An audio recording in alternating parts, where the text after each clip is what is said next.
خوف کو ہم اگر جنرل ورڈز میں بتانا چاہیں گے آپ کے خوف کیا ہے، جن ناظرین نے ہمارے پچھلے ایپیسوڈز نہ دیکھے ہوں ان کے لیے تھوڑی سی ایک ریفریش ہو جائے گا ان کے لیے.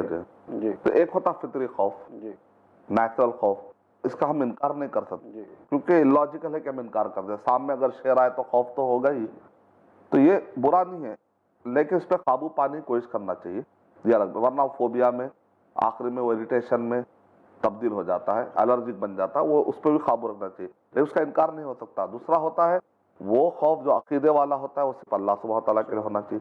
تیسرا بیجا خوف، اوہام، خیالات، شیطان کی دوستی کرنے کی وجہ سے، جادو کی وجہ سے، جنوں کی وجہ سے، اللہ کا ذکر نہیں کرنے کی وجہ سے ہمیشہ خوف میں جینا، یہ تو بالکل غلط ہے اور اس کی کوئی حقیقت نہیں ہے.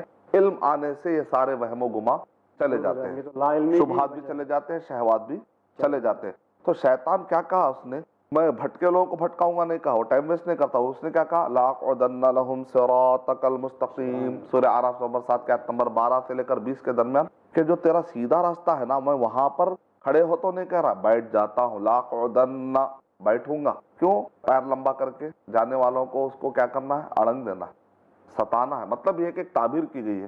وہ کیا کرے گا، جانے والوں کو سیدھے راستے سے پیر ڈالے گا تاکہ وہ اس راستے سے گر کر دوسرے راستے پر چلے جائیں. یہ تعبیر ہے سمجھانے کے لیے.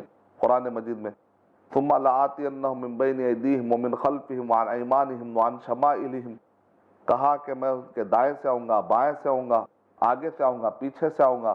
ابن قیم رحمۃ اللہ علیہ کہہ رہے ہیں اس نے یہ نہیں کہا کہ میں اوپر سے آؤں گا، نیچے سے آؤں گا. اس کی دعا میں بھی کتنی ہوشیاری ہے. اس نے دعا وہ مانگی کیونکہ نیچے سے اگر وہ آئے گا تو پھر وہ آدم کے پیروں میں جھک جائے گا، اس کو جھکنا پسند نہیں. اور اوپر سے نہیں آ سکتا کیونکہ اوپر سے تو بندے پر اللہ تعالیٰ کی رحمت نازل کرنے والا اللہ تعالیٰ، وہاں سے آنے کا کوئی چانس نہیں ہے. تو 4 جگہوں کی اس نے دعائیں مانگ لی. تو کتنا پریپیئرڈ ہو کر آ رہا ہے.